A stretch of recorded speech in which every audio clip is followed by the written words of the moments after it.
오늘 이야기는 김겨울님이 쓰고 도서출판 민음사 세미콜론인 편엔 언제나 다음 떡볶이가 기다리고 있지 에서 가져왔습니다. 짜장면, 카레, 라면, 병원 밥에서 용기의 맛까지 내가 좋아하는 것을 함께 좋아하고 싶은 마음 띵 시리즈 23번째 책입니다. 프롤로그. 그래도 나는 K인간.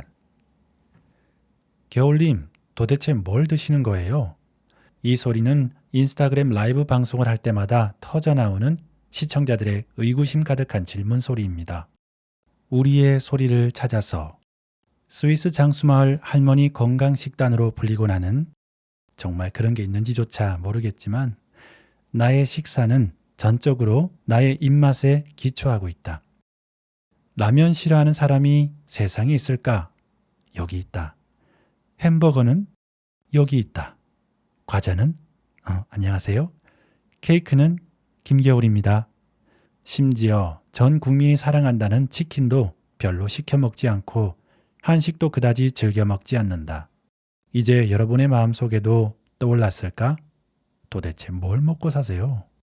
내가 가장 애착을 가지고 있는 식재료는 토마토와 치즈와 요거트다. 냉장고에는 김치 대신 토마토 마리네이드 혹은 드라이드 토마토가 밑반찬처럼 준비되어 있고 채소 칸에는 여러 종류의 비건 치즈가 구비되어 있다. 여유가 있을 때는 두유를 사다가 요거트를 직접 만들어 먹고 보통은 두유 그릭 요거트를 대량으로 사다 먹는다. 냉장고 한편에는 토마토 마리네이드를 만들 때도 쓰고 비건 치즈와도 함께 먹는 발사믹 비기너와 화이트 와인 비기너가 떨어지지 않게 준비되어 있다.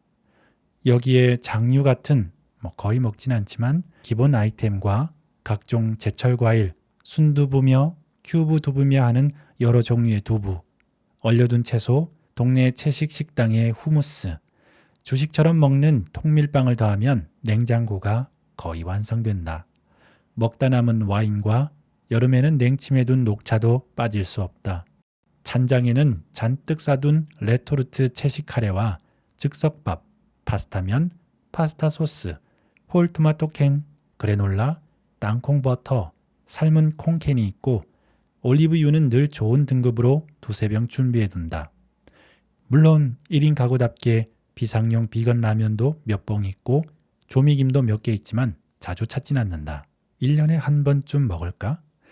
이쯤 되니 대충 유럽 어딘가에 있을 것만 같은 장수마을 주민 소리를 듣는 것도 이상한 일은 아니다. 한국에서 태어나 집밥과 급식을 먹고 자랐다. 19살까지 먹은 음식의 80%는 한식이었을 것이다. 나도 김치볶음밥에 김치를 올려 먹고 고추장에 고추를 찍어 먹으며 마늘과 깻잎을 향신료가 아닌 채소라고 생각하며 살아왔다. 그런 사람이 어쩌다가 이런 냉장고를 갖게 되었을까? 여기에는 타고난 식성과 뿌리 깊은 무의식, 후천적 학습이 종합적으로 작용하고 있을 것이다. 한식, 특히 일품 요리가 아닌 밥과 반찬으로 구성된 기본적인 한식 식단에 대해 나는 트라우마에 가까운 무의식을 갖고 있다고 느낀다. 집에서도 학교에서도 그렇게 구성된 한식을 먹을 때 밥 반 공기 이상을 먹은 적이 별로 없었다.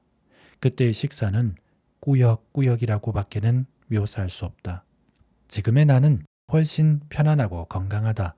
평소에 주로 먹는 음식을 몇 가지로 정해두고 큰 고민 없이 먹는다. 대단히 화려하거나 정성스러운 음식을 해먹는 일은 잘 없지만 그만큼 선택에 별 에너지를 쏟을 필요가 없고 각각의 식재료에서 본연의 맛을 느낀다. 맛있으면서도 크게 손이 가지 않고 건강한 음식을 챙겨 먹으려는 시도의 결과물이 바로 저 냉장고와 찬장이다. 하지만 냉장고는 아직 완성되지 않았다. 앞서 소개한 냉장고에는 빠뜨린 칸이 하나 있다. 냉동고 가장 위쪽 한 칸. 여기에는 각종 레토르트 떡볶이가 차곡차곡 얼려 있다. 제조회사는 달라도 늘 떡볶이다. 하나가 빠지면 하나가 채워진다. 이번에는 여기 떡볶이, 다음에는 저기 떡볶이, 그 다음에는 또 다른 떡볶이. 세상에 나오는 모든 떡볶이를 먹어보기라도 하겠다는 듯이 칸은 계속해서 비워지고 채워진다. 장보기 목록에는 늘 떡볶이가 한두 개씩 들어가 있고 마트에 가서는 떡볶이 코너 앞에서 서성거린다. 인터넷 쇼핑 중에 맛있어 보이는 떡볶이에 마음을 뺏겨 홀린 듯이 주문했다가 냉동고에 우겨 넣느라 사투를 벌이는 것은 일상이다. 그 떡볶이도 먹어봐야 하는데, 아참 거기 떡볶이도 먹어봐야 하는데 마음속 리스트는 쉴 새 없이 갱신된다. 그 중에 반의 반도 못 먹는 형편이기는 하지만 여전히 떡볶이는 나를 위로하는 유일한 한식이자 인생의 동반자다. 내가 어느 날 외계인에게 납치당해 한국인이라는 것을 증명해야 하는 처지에 놓인다면 일단 아니 근데 진짜로 말을 시작한 다음에 외계인 선생님들 점심은 드셨냐고 물어보고 양말을 찾으면서 양말이 어디에 있지를 흥얼거려주고는 떡볶이가 얼마나 맛있는지 역설할 것이다. 어느 정도 맵냐고 하면 신라면 정도 맵기라고 대답하면 된다. 내가 아무리 맵기니 요거트에 파스타를 먹고 산삼이 새겨진 수저 세트는 애저녁에 나눔을 했더라도 나는 여전히 한국에서 나고 자란 K의 피가 흐르는 한국인인 것이다. 나의 떡볶이 사랑이 그것을 증명한다. 우리나라 사람이라면 의례 그렇듯 떡볶이에는 어린 시절부터의 애틋한 추억이 있다. 집에서 해먹던 떡볶이부터 학원 앞 트럭에서 먹던 떡볶이, 학교 앞 포차에서 먹던 떡볶이, 술 먹고 해장용으로 먹은 떡볶이, 친구네 집에서 시켜 먹은 떡볶이까지 즐겁고 맛있는 기억이 누구에게나 줄줄이 있을 법하다. 떡볶이 주제 하나만 가지고도 얼마나 많은 이야기를 할 수 있던가. 거의 전 국민이 떡볶이 전문가일 것이고 거의 전 국민이 떡볶이 맛집을 하나쯤 알고 있을 것이다. 이 책을 쓴다는 소식을 들은 청자 10명 중 8명이 자신의 떡볶이 맛집을 소개해 주었다. 떡볶이 추억 자랑 대회 같은 걸 하면 남녀노소를 불문하고 뛰어나와 자신의 추억을 몇 시간이고 이야기할 수 있을 것이다. 그 추억의 시간에 이제는 닿을 수 없는 것일까?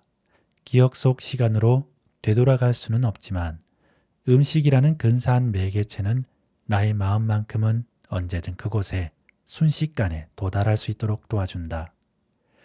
그리고 다시금 새로운 힘을 내도록 격려해준다.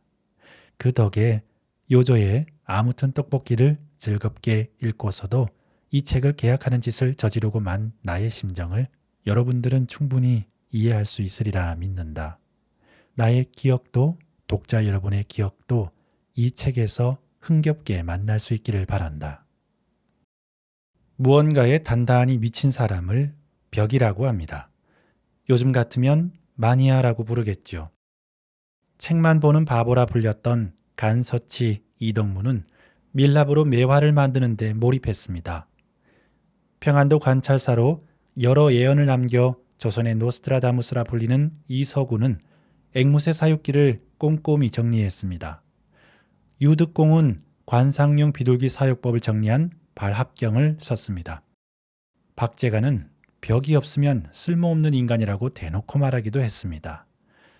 이들은 실학 사대가 또는 사가시인이라고 불렸습니다. 17, 18세기 조선은 이런 마니아가 풍미했던 시대였습니다.